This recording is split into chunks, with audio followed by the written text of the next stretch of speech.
As we have processed through this Advent, arriving this morning at the fourth Sunday, we have followed the angels of the Lord under one of the most often used phrases, be not afraid. The themes we have followed include make ready a people, hashtag more hope. Nothing is impossible, hashtag more peace.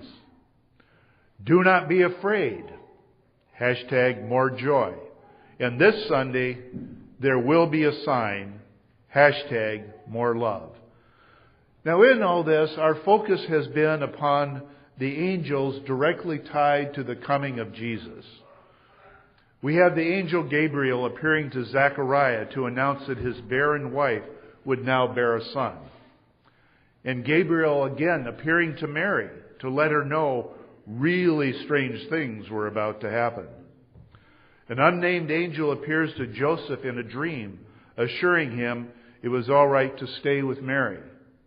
And then the angels appeared to the shepherds, announcing the birth of Jesus. The traditional understanding and interpretation of angels is that they are the messengers of God.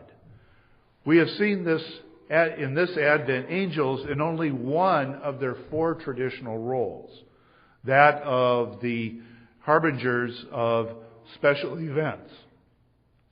Angels traditionally had several other roles as well.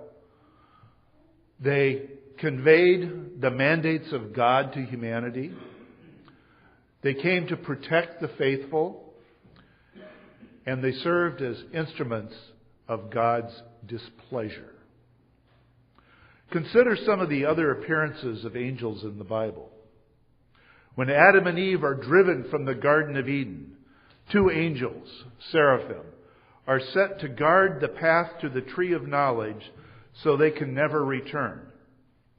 However, as some conservatives would say, just as well, a couple of freeloaders living off of handouts, about time they went to work for a living. Or consider the angels that Lot invited into his house. This was good for him, but bad news for Sodom. These were the same angels who appeared to Abraham and announced that his postmenopausal wife would bear a child. Good news for Abraham, he would finally have a son. And I am not so sure what Sarah thought about this, other than the fact that she laughed. Or the angels that appeared to Joshua before he attacked Jericho, with the instructions to march around the city. This worked out well for the Israelites, not so well for those in Jericho. Or the angel that led the Israelites through the desert and protected them when they crossed the Red Sea. Good for the Israelites, not so good for the Egyptians. Now, what I find interesting is that the angelic phrase, be not afraid, in the Old Testament comes not often from angels, but mostly in direct communications from God. There are actually 68 occurrences of the phrase or variants in the Bible. 48 times in the Old Testament, mostly in the form, do not be afraid, and 20 times in the New Testament. In the New Testament, 6 times from angels, 6 times from Jesus. And the rest of the New Testament are from the apostles in their letters. What this all leads to is that when God or God's messengers appear, the normal response is to be afraid. And think about it. It makes sense. Here comes a supernatural being talking to you. This cannot be good. And based upon historical experience detailed in the Bible, when God or angels appear, something good is going to happen to some, but something bad is going to happen to somebody else. Basically, when angels appear, things change. And to most people, most of the time, change is not a good thing. Change is scary. In our stories of Advent, we have a young virgin told she is going to bear a child without ever knowing a man. How do you explain this to your parents?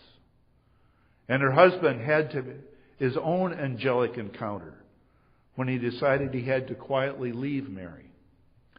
Then there is Zechariah, who, like Abraham, is informed that his wife, much advanced in age, is going to bear a son. She promptly went into seclusion for 5 months and did not show herself in public. They don't say why, but I have a feeling she felt embarrassed. Now, these events were to be of momentous import to the world and to humanity's relationship with God. But they were certainly disruptive at the time to the people involved. They had every right to be afraid. They needed to be reassured. Do not be afraid. For we know, indeed, the world was never the same. And as we travel through Advent each year, we are challenged to see these familiar stories, these familiar events, anew as something new each year. One of the challenges is to understand the events within the context of their time, as well as our own. As we revisit the angelic appearances, we can understand both the fear of Mary and Joseph and Zechariah and the shepherds, and the message and portents of the future. For the message is that the world can look forward to more hope, to more peace, to more joy, and to more love. And this implies change. This implies something to be a little bit afraid of. And as the angel spoke to these people in their time, so they spoke to the world today. They spoke to us not only of the future, but of the present, with both a message and a challenge. That we are part of creating more hope, more peace, more joy, and more love.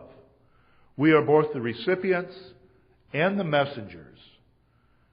And we are challenged not to be afraid, to go out into the world and to bring peace and joy and hope and love. Amen.